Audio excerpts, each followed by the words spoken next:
2 Crônicas 32. Senaqueribe ameaça Jerusalém. Depois de tudo o que Ezequias fez com tanta fidelidade, Senaqueribe, rei da Síria, invadiu Judá e sitiou as cidades fortificadas para conquistá-las. Quando Ezequias viu que Senaqueribe pretendia guerrear contra Jerusalém, consultou os seus oficiais e os comandantes do exército sobre a ideia de mandar fechar a passagem de água das fontes do lado de fora da cidade, e eles concordaram. Assim, um grande grupo se juntou e fechou todas as fontes e o riacho que atravessava a região. Eles diziam: por que deixar que os reis da Síria venham e encontrem toda essa água? Depois, com grande empenho, reparou todos os trechos quebrados do muro e construiu torres sobre ele. Construiu outro muro do lado de fora do primeiro, reforçou o milo da cidade de Davi e mandou fazer também muitas lanças e muitos escudos. Nomeou sobre o povo oficiais militares e os reuniu na praça, à porta da cidade, animando-os com essas palavras: sejam fortes e corajosos, não tenham medo nem desanimem por causa do rei da Assíria e do seu enorme exército, pois conosco está um poder maior do que está com ele. Com ele está somente poder humano, mas conosco está o Senhor, o nosso Deus, para nos ajudar e para travar as nossas batalhas. O povo ganhou confiança com o que disse Ezequias, rei de Judá. Mais tarde, quando Senaqueribe, rei da Assíria, e todas suas tropas estavam sitiando Laques, mandou oficiais a Jerusalém com a seguinte mensagem a Ezequias e a todo o povo de Judá que morava lá. Assim disse Senaqueribe, rei da Assíria: em que vocês baseiam a sua confiança para permanecerem cercados em Jerusalém? Quando Ezequias diz: o Senhor, o nosso Deus, nos salvará das mãos do rei da Assíria, ele os está enganando para deixá-los morrer de fome e de sede.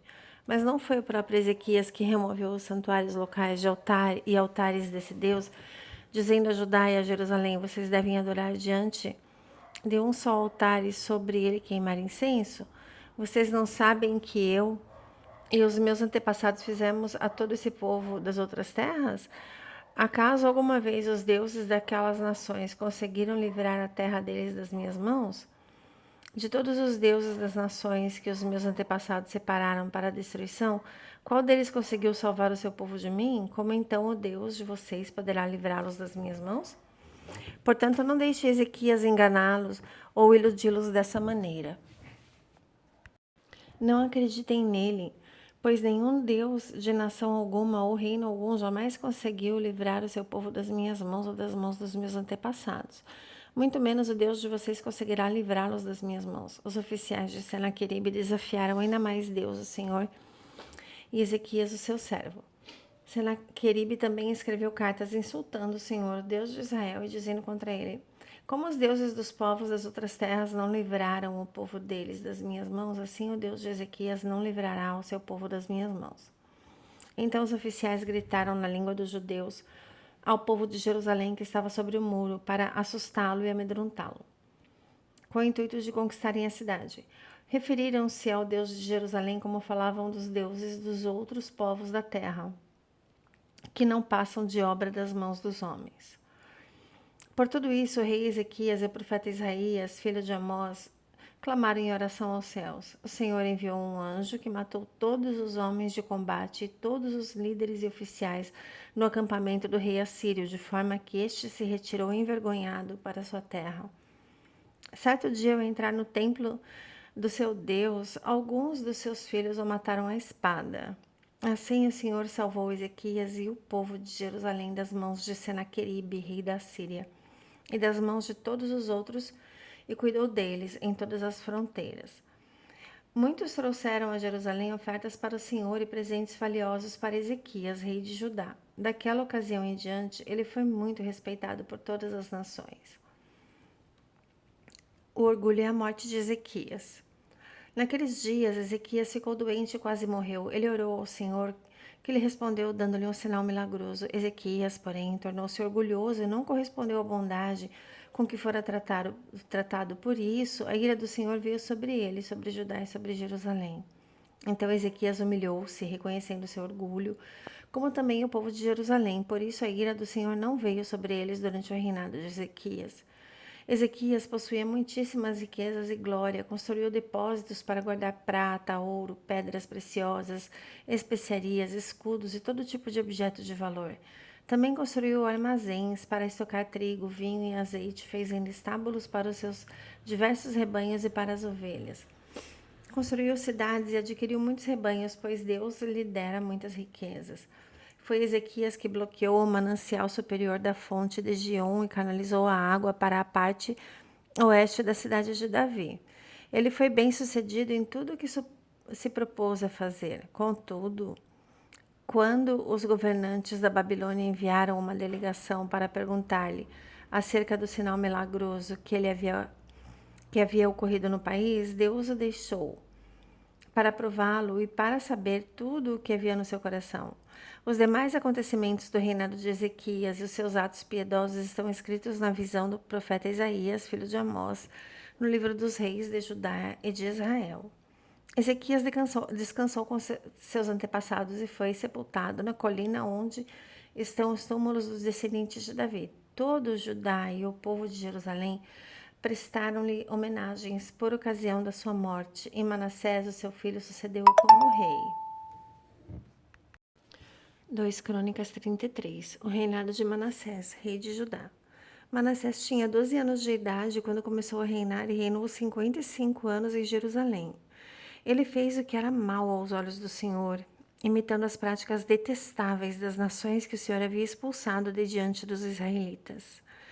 Reconstruiu os santuários locais que Ezequias, o seu pai, havia destruído, e também ergueu altares para os Baalins e fez postes de Azerá. Prostrou-se diante de todos os exércitos celestes e lhe prestou culto.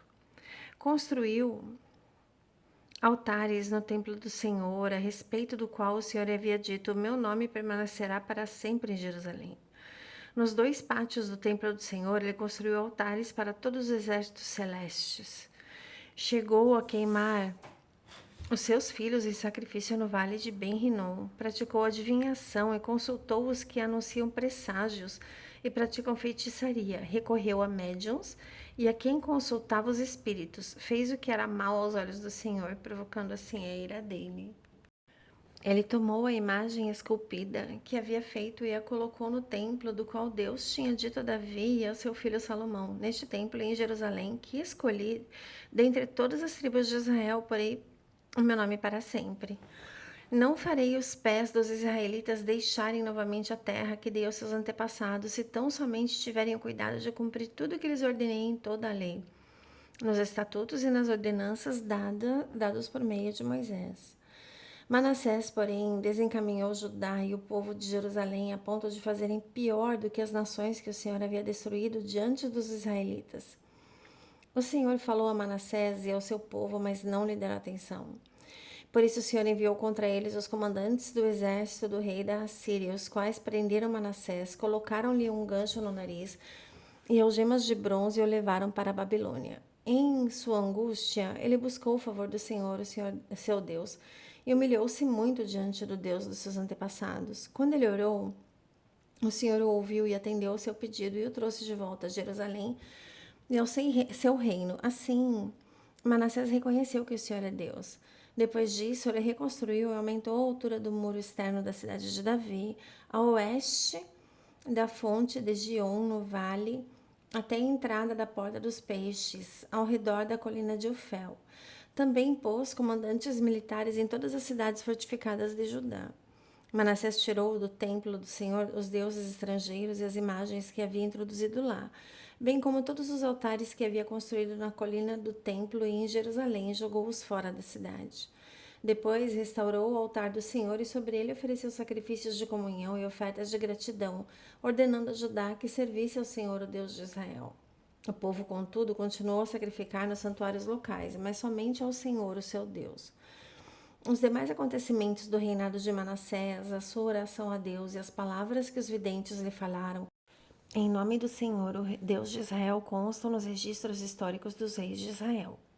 A sua oração é a resposta de Deus, bem como todos os seus pecados e a sua infidelidade, além dos locais onde construiu santuários locais e ergueu postes de Azerá e ídolos, antes de se humilhar, tudo consta nos registros históricos dos videntes. Manassés descansou com seus antepassados. e foi sepultado na sua propriedade. E Amon, o seu filho, sucedeu-o como rei. O reinado de Amon, rei de Judá. Amon tinha 22 anos de idade quando começou a reinar e reinou 2 anos em Jerusalém. Ele fez o que era mal aos olhos do Senhor, como Manassés, o seu pai, havia feito. Amon prestou culto e ofereceu sacrifícios a todos os ídolos que Manassés havia feito. Ao contrário de Manassés, o seu pai, não se humilhou diante do Senhor, antes aumentou a sua culpa. Os oficiais de Amon conspiraram contra ele e o assassinaram no seu palácio.